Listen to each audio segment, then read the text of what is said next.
Hello, and welcome again to Talking Baseball with Leon Lee. I'm here again in sunny, warm Sacramento, California with Leon and Eddie. And how are you guys doing today? Good. We're doing Hot. good. It's hot. Yeah. I mean, for Sacramento, we're running into a heat wave here. Yep, over 100 degrees again. Baseball weather, though. Baseball weather here in Sacramento. I know I hear kids complain about it, Steve, how hot it is, but we were raised and we didn't have all this air conditioning and, Yeah. all these fancy water bottles.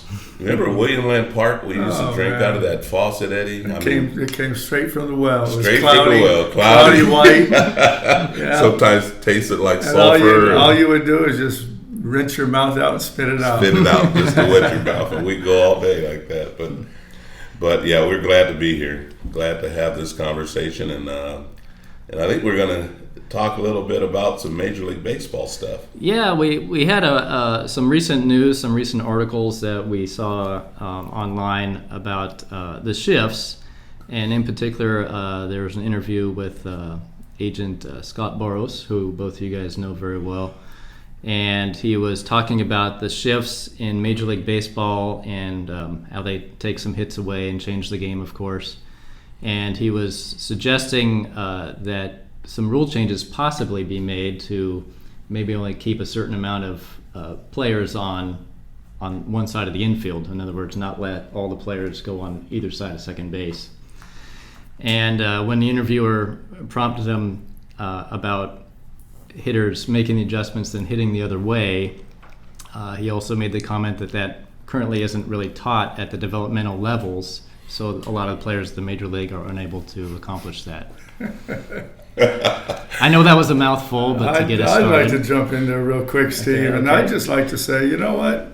The baseball is a game of adjustments, and there's no way of getting around that. That's something that is taught at the lower levels, that baseball is a game of adjustments. So I don't agree with all the talk about trying to make special rules to counteract what they're doing at the major league level defensively. Hey, you know what? If you can't counteract and make an adjustment, just like what they do in the NFL, somebody's doing something on offense that's working. The other teams, they jump on board, start doing it. Defenses now start figuring that out and how to defend it, and then everybody starts doing it. And then offenses got to change. And so it's the same thing with baseball. If you can't learn how to make adjustments to counteract what's happening, then it's on you. Maybe these hitters, maybe they should find a hitter in the minor leagues to take that guy's spot who can go the other way and beat the shifts. I agree 100%. I it's laughable to me, and it's a good subject. I think it's a good topic, the way the game has been changing. They're talking about trying to speed games up. They're talking the analytics and sabermetrics and launch angles, and we hear all this terminology. But and Scotty, I consider Scotty Boras a very close friend of mine. We grew up together. We signed with the Cardinals together. When he first became an agent, now he became a power agent, and he's got big clients like Bryce Harper. Yeah. Which the article was about. But I can't even imagine that you're getting ready to, media's talking about paying this guy $400 million and he can't beat a shift. I mean, to me, and like Eddie said earlier, we were raised playing pickup ball, and there was times when there weren't enough players on the ball field that say, okay, right field's closed, left field's closed, whatever. But we were trained, we knew how to hit the ball to the direction that we decided we want to hit it to. Mm-hmm. And part of learning hitting, even at the amateur level, even going into the minor leagues, you just have to be able to make an adjustment. I would dare anybody to say, oh, Leon's up, put everybody on the left side of the field, put the second base in the shallow left field, and put that big shift on. Well, I'm just going to hit the ball the other way. Again, I want to be clear, no matter where it's pitched? No matter where it's pitched. I can hit an inside pitch the other way because I don't have to hit it very hard to get a hit. You can get inside a ball, you can hit balls different directions. And what I'm seeing on television, they're not necessarily pitching directly into that shift. I see them, Brandon Belt, sometimes with the Giants, they got the big shift, but they'll throw a ball away off the plate just a little bit, and he takes it. Well, maybe it's not a strike, but it's a perfect pitch to hit to the completely empty ball field. Right. And when we talk about that, we have advanced scouting in Major League Baseball. When they come in and they talk about how they're going to pitch certain guys, and as a hitter, we're responsible for saying, okay, this is how they have me booked. Right. This is how we're going to make adjustments. Like Eddie said, that to me is a ridiculous situation now where they have these full shifts on, and the guys hit directly into it, hit a ground ball to right field, and the second baseman's playing out in the grass, and he picks it up and throw it out, and they go, that's not fair. That's not fair. Well, wasn't the comment made in his article, or whoever said, wasn't it Scott who made the comment, something about that they're not teaching they're not developing the players in the minors, the low minors, to hit the opposite way. So it's unfair that way. Well, it isn't that hard to teach professional athletes to make adjustments.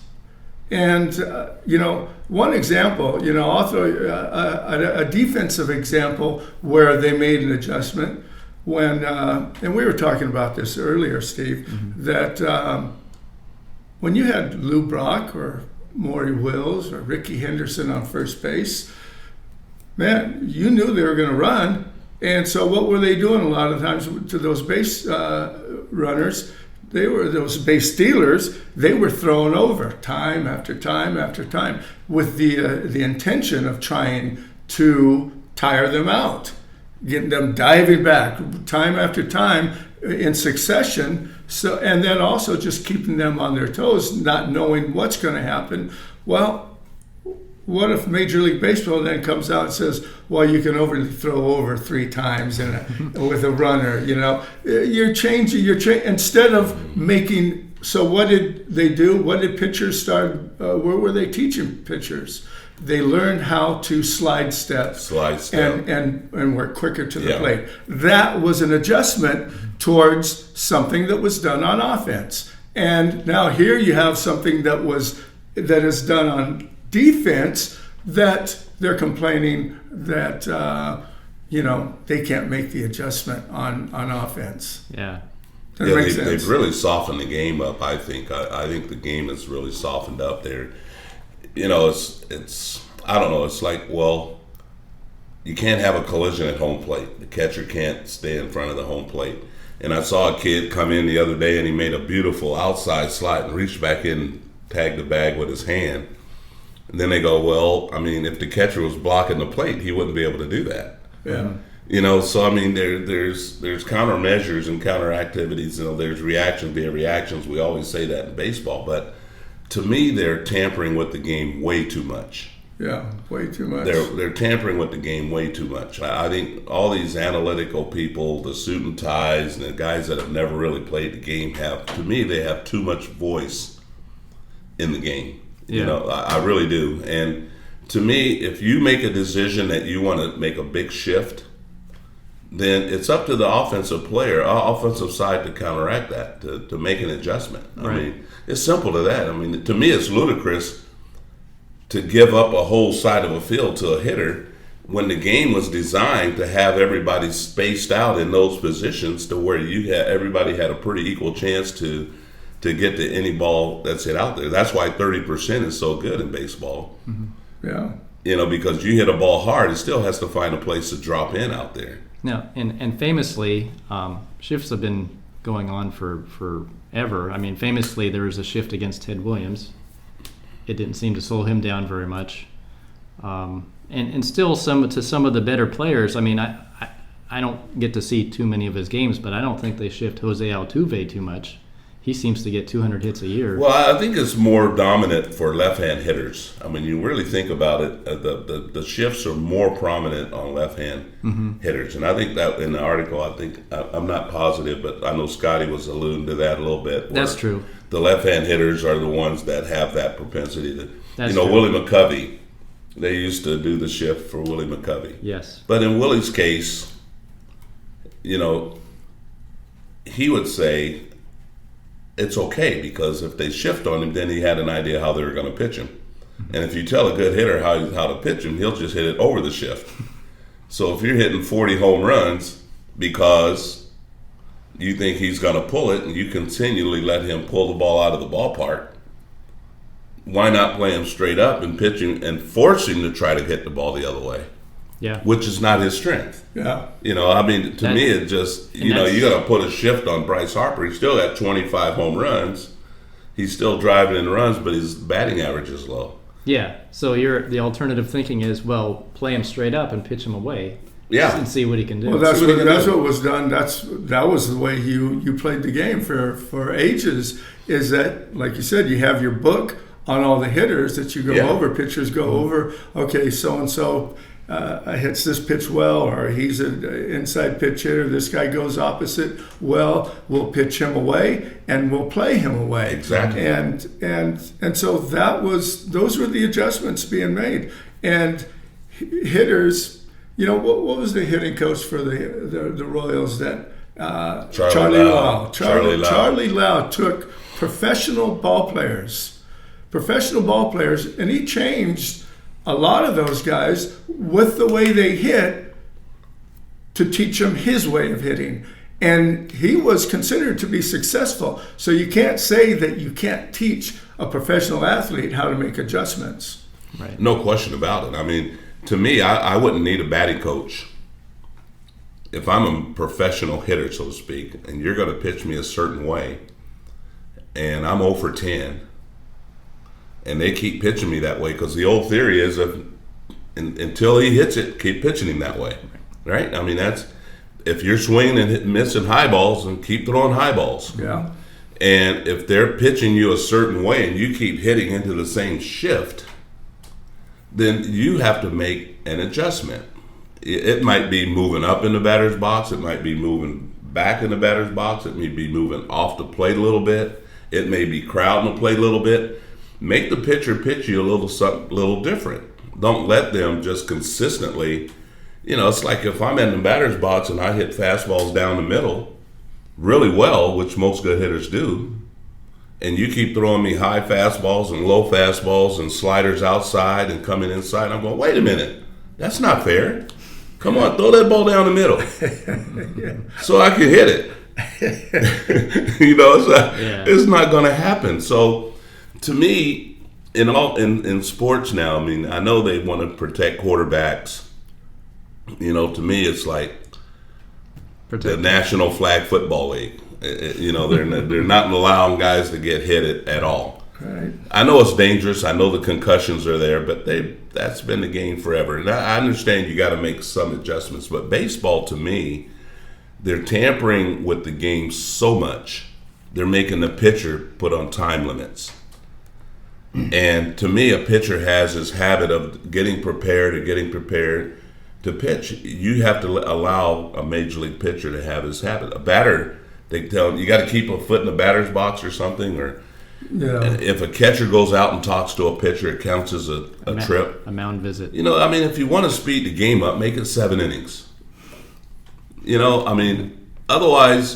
Otherwise, leave the game alone. To me, 9 innings is a 9-inning ball game. People pay their money to come in. There's a lot of fans that don't mind a 3-hour ball game. Mm-hmm. Well, I was telling, Leon, I was looking over some minor league box scores when I was playing. And, they have the name of the umpires who worked that game. Yeah. And the time of the game, 2.5 hours. 2 Almost hours. all the 2 time. hours and 20 minutes. 2 hours. Everything right around 2.5 hours. And it was partly because I believe they were calling more strikes. They were calling more strikes. Pitchers were throwing more strikes. They were throwing more. The whole thing, get ahead in the count. But if you have halfway decent hitters, and or maybe a game plan that some teams will probably put together and say, look, we're gonna not swing at first pitches, the first few innings. And but you have pitchers that they don't throw strikes. No. They want to bury curveballs in the dirt. Two little curveballs in the dirt. They want to nitpick around the whole strike zone Exactly. and try and get the hitter to pick. See if he will chase, And sometimes they do, and a lot of times they're doing it, especially that curveball in the dirt. But answer me this question, Eddie. You're the hitter. I'm the pitcher. I throw you 2 high fastballs out of the strike zone, and that particular day, for some reason, you swing at them. And you're not even close. High fastball, strike 1. High fastball, strike 2. And then you see these kids nowadays, next thing you know, it's a curveball in the dirt. Yeah. And then they try to go higher, and it's ball 2. Now it's 2-2. But if you just swung at 2 high fast, why Throw would me you? another high fastball. Thank you. And you see so many times it's 0-2 that turns into 3-2. And you see that whole mentality of the game, and we're talking about shifts, but we're also talking, when you start talking about length of game, Yeah. Bob Gibson controlled the tempo of a ball game. Yeah. Don Drysdale controlled the tempo of the ball game. That's why they won, because they got on the mound, got their sign, and they went. And you didn't have to tell. Now you get pitchers, they walking around the mound. You're trying to find a way to speed them up. But pitching coaches and organizations should have the responsibility to say, history tells you that a pitcher that controls the tempo of the game will win it. The pitcher that throws strike 1 will win the ball game. The pitcher that, keeps the batters calling timeout and stepping out because they're not ready to hit yet are the ones that win ball games. So you don't have to make a rule to me to speed a ball game up. All you got to do is say, if you want to win ball games, make the pitchers pitch faster. Yeah. And make them throw strikes. Here's a prime example of exactly what you just said the other night. The Dodgers-Angels. Dodgers up 2-1. Kenley Jansen is in. He's got the first 2 outs. 2 outs, nobody on, and Ohtani is batting. He gets them to 0-2. He goes to 3-2, and he ends up walking him. Ohtani tries to steal second. Throw goes into center field. He goes to third. So there's already 1 error and a walk. And then he ends up scoring on a hit. And another guy gets another bloop hit. The right fielder makes a throwing error to home plate, and it turns out 3-2 Angels win. But he had the last out, 0-2. Yeah. And with his stuff, there's no excuse at that major league level for him not to just throw a strike. Right. Challenge the hitter. Challenge the hitter. How many times you hear that? And Remember today? Oh yeah, that's what they 3-1, 2-0. Challenge him. Here it comes. challenge him. But nowadays they're trying to get that Oh, with my 0-2. God. They want him to swing at a pitch that bounces in front of the plate. Yeah. And to me, when I was in Japan, I always thought, boy, in the United, and I was raised in the United States where if a pitcher got 2-0, 3-0, 3-1, here it comes. I'm coming after you. You hit my best stuff. Yeah. Then I went to Japan. It was like, well, it was kind of backwards to me. You got 3-1, you got a breaking ball. You yeah. got 2-0, you get a breaking ball. I'm thinking only in Japan. No. You know. How about Mexico? Yeah, I know, Mexico too, Mexico. But when I came back to the United States and I started realizing they're doing that here now. Yeah. They're teaching pitchers. And if you looked at the guys like Bob Gibson, Drysdale, Koufax, all the great power, not only power pitchers, but usually the rule of thumb was they were pretty commanding of 3 pitches. Right. It was a fastball, a changeup, and something breaking. It was either a slider. Tom Seaver had the hard sliders. Some guys, Carlton had the cutter. But they had one breaking pitch, a good fastball. Fastball constitutes 4 pitches in 4 locations, right? Exactly. But nowadays, I still to this day don't know the difference between a 2-seamer and a 4-seamer. But I hear circle change, straight change, splitty, fork, gyro, shuto. I've heard more pitches than ever. And the bottom line is if a pitcher can't throw a fastball for a strike, he's useless. I'd rather see a pitcher with 2 great pitches than 5 mediocre ones. And that's what you're seeing a lot nowadays. Kids are getting beat on their second and third best pitches when they're afraid to throw a fastball. Yeah, that's it. And then they get behind in the count, and now the game's taking forever. Mm-hmm. So it's really it makes a great discussion. But if I got a great shortstop behind me like Eddie sitting on his heels while a pitcher's throwing 3 balls to every hitter, I'm not taking advantage of my defense. Well, how many times you go through a game as a defensive player, and you're not getting any action? Guys, either pitchers are walking guys, and he's not throwing strikes. There's the action is slowed down. You get on your heels defensively, and you're not as alert. You're not as ready when plays do occur. And so, yeah, that's what you're looking for as a defensive player, is to get that constant action, have the ball in play where you're moving around, you're constantly playing the game, where you're thinking the game, and it's important. But I tell you what I'm going to do. I'm going to give Scotty Boras a call. I'm going to say, hey, Scotty, I know you represent all the big boys. I love you to death. You know, you're looking at that big $450, $500 million deal for Bryce. You're worried about him hitting 217. I said, tell him that Leon Lee said, hit the ball the other way. Simple. I said, hey, Scotty, tell him to hit the ball the other way. And then if he brings up the development aspects again, I mean, I've personally seen you, and I know, Eddie, you mentioned professional ball players should be able to make the adjustment. I've seen you teach kids to hit any pitch into a certain area of a batting screen. Absolutely. Play target practice. And I remember you going through those drills, Yeah. and you didn't care where you threw it. You wanted them to hit it to a certain spot. And I've heard you tell stories about Larry Walker and Marquise Grissom when you taught those guys. Yeah, we did. We played target practice even in the game. You know, I bet, Marquise and Larry one time, $20 they couldn't make an out to the second baseman on purpose. And, trying to, make them think about something outside of what the pitcher's trying to do. Because sometimes you get a little gun shy. Sometimes you're getting a little rut and you're thinking about a mechanic. We all as hitters sometimes get up there and we're thinking, and subconsciously is when you're thinking about a mechanic, that's what you're actually seeing. So 50% of your focus is on the pitcher and 100% of his focus is on getting you out. So you're at a disadvantage. So sometimes I used to like to teach, and I teach in the cages, sometimes even young players, to work their hands and learn how to handle the bat and play target practice, hit targets. Sometime in the game, even when I played, sometimes I'd pick a letter out on the fence somewhere out there and say, I'm going to hit a ball off that marker. And then it helped me psychologically, because if a ball was out of that zone that I couldn't hit it there, I would instinctively not swing at it. Eddie talked about even on defense, sometimes playing the game within the game. How going after a ball. You want to see a ball hit that way.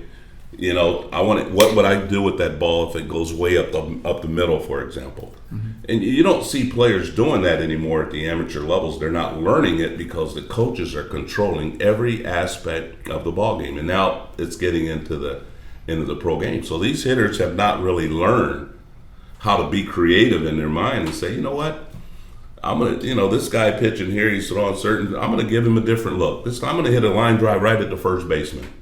I'm going to pull a ball down the third baseline. I mean, play the game within the game. Don't let them completely dominate or dictate what you're going to do in the batter's box.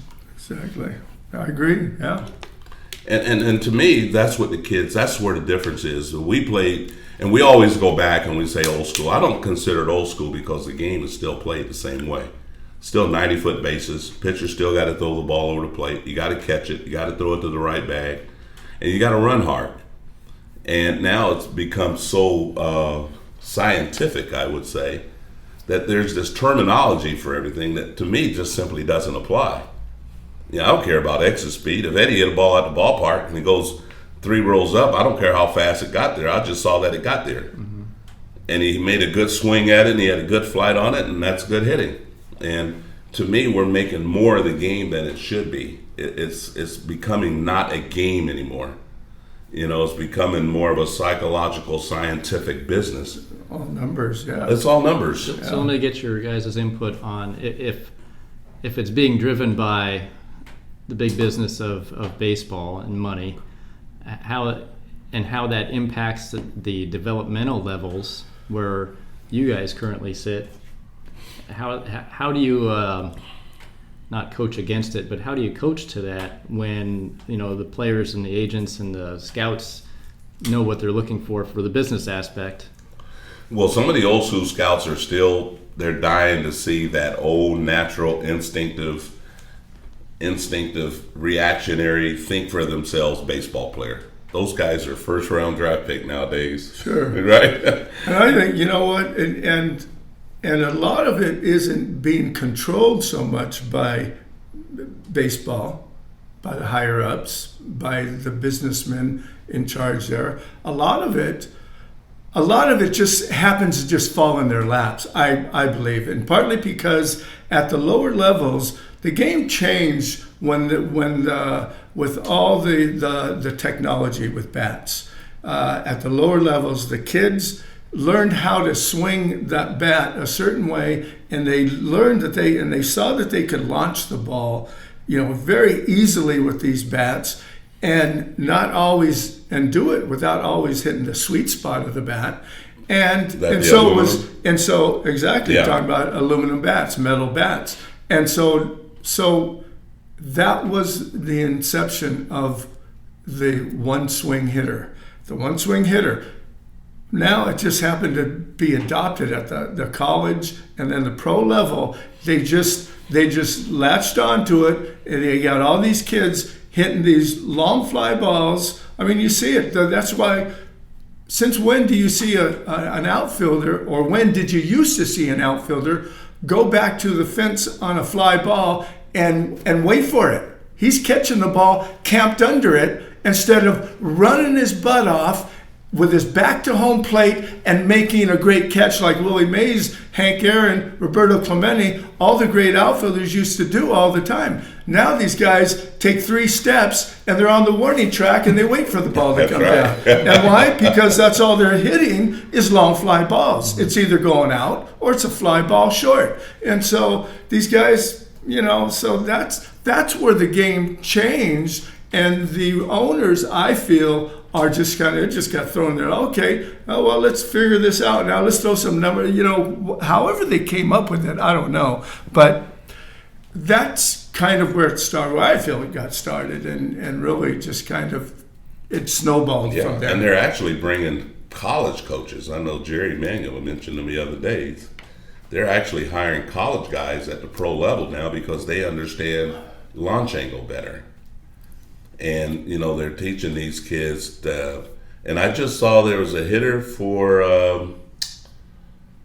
I was just watching a game on television, a little small left-hand hitter, and they showed the difference because they had been trying to show him launch angle, and he was barely hitting 190 or something. He went back to his old traditional way and got down in the last 8 or 9 weeks. I guess he's been really, really hot. Was that Calhoun? Calhoun, Yeah. With the Angels. Calhoun, yeah. You Cole saw. Calhoun, yeah. And, every hitter is different. I think you can't get away from the fact that when you're talking about power, everybody has a certain amount of power. Eddie was a middle infielder. He didn't hit 40 home runs out of the ballpark. But the way he showed his power was not necessarily hitting the ball over people, but hitting the ball past people. To me, that constitutes power. So for those the medium level hitters that you're trying to teach these kids how to hit the ball on a line drive, basically to all fields, not necessarily trying to hit the ball the other way or whatever, but learning the swing that you're habitually hitting the ball on the barrel, and where the barrel happens to be turned, The angle. the angles where the ball's going to go. Yeah. Exactly. So you're not trying to hit the ball over people, you're trying to hit the ball past people. To me, that's the difference between talking about I got to keep the ball off the ground. Yeah. Well, then it bodes the situation where you have these hitters hitting those long balls, and that's what they strive to do at every at bat and every swing at every at bat. And so what happened to this, or what about the situation of, let's say I'm the leadoff hitter and I hit a home run. Now I round the bases, I score, I'm in the dugout, and the pitcher grabs the ball and he shakes it off, and you know what? He's not bothered by it. It's the first inning. Okay, I'm going to get here and bear down. And boom, he's back in his windup, and he's pitching the next guy. He gets 3 quick outs. Now what if I, instead of hit that home run, what if I hit a base hit? And I'm standing on first, and now I'm a base running threat to him. And he's in a stretch. And he's in the stretch, which he may not be as comfortable with. Exactly right. And so there you have, so you've changed the game in that way, and I think it diminishes the fact that you can play the game where you're still putting pressure on the defense. On the defense. That's what people pay money to go see. Yeah. They want to see defensive activity. They want to see the double play. They want to see Because that not shortstop. only is that pitcher in the stretch, the catcher may call different pitchers Absolutely. because he's got a base Yes. runner on. No question about And it. the middle Yeah. infielders have to play the game different. They're positioned differently Yeah. now. It changes everything. When I Outfielders was- are thinking about cutting off a ball in a Exactly. gap and keeping that guy from going from first to third. That's right. Yeah. But the strikeout numbers are so high now. You know, it's like Mark Grace when I was with the Cubs. He goes, Leon, you know my biggest value is a first baseman. He didn't hit a ton of home runs, but great defense, got a lot of doubles. He said, but my biggest value at the plate is I keep the pitcher in the stretch. There you go. Yeah. That's a big deal. I mean, when a pitcher's constantly got guys on base, I mean, you're going to win ball games. Well, now you want to take it another step. We talked about pitchers and then the defense and what they're thinking. How about that next hitter coming up? What if he walks up to the plate, even though as a hitter, as a professional hitter, you should, you have this focus about you.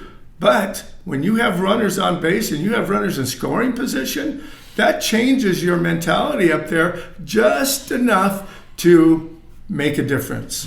And so there you go. It everywhere. The hitter, the pitcher, the defensive infielders and outfielders, the catcher, what pitches, and or nowadays the coaches who are calling pitches. Yeah. It changes a lot. It makes everybody now brings everything into the game. You're not kidding. I know one year in Japan, I had two guys hitting in front of me that could fly. They were on base all the time.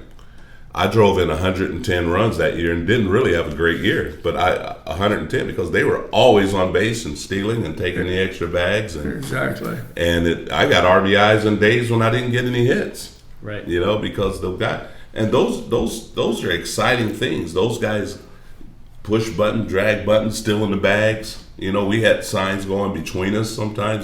They'd let me know when they were getting ready to roll. And it made it fun, the game within the game. Let the players play. Yeah. Now, I want to ask one more youth coaching advice from you both. If you're coaching Little League like I have in the past, and kids want to emulate what they see on TV, so they see these 0-2 curveballs that we talked about. They see the swingers, the hitters swinging with that launch angle type swing, and they want to emulate this. So how do you coach the youth differently than what they see on TV? I say you put them into you keep it simple. You go to fundamentals, and if you're teaching them properly, you're going to have them play a lot of pepper. Learn how to handle the bat, like Leon was saying a little back. earlier. Like Leon was talking about earlier. You learn how to control the bat head. The bat head isn't controlled. You don't swing with your chest muscles Right. and or your shoulder muscles like you see a lot of kids. What all that does is create a sweeping swing. And so the speed of the bat comes through the hitting zone at one speed. When you get the hands working and the forearms and the wrist tendons exploding the bat through the zone, that's where you create, and I haven't heard this term in a long time, bat speed, or explosion. Right. That's where you get the bat flying through the zone as opposed to just dragging through the zone.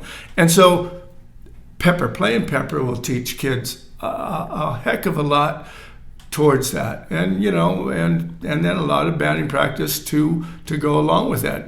Learning how to control that bat with your hands. That's what provides your power. Not your legs. Your legs and hips are going to help your hands. Your hands are what get the bat head to the ball. That's the way I teach younger kids. And see what Eddie is. He's talking true baseball.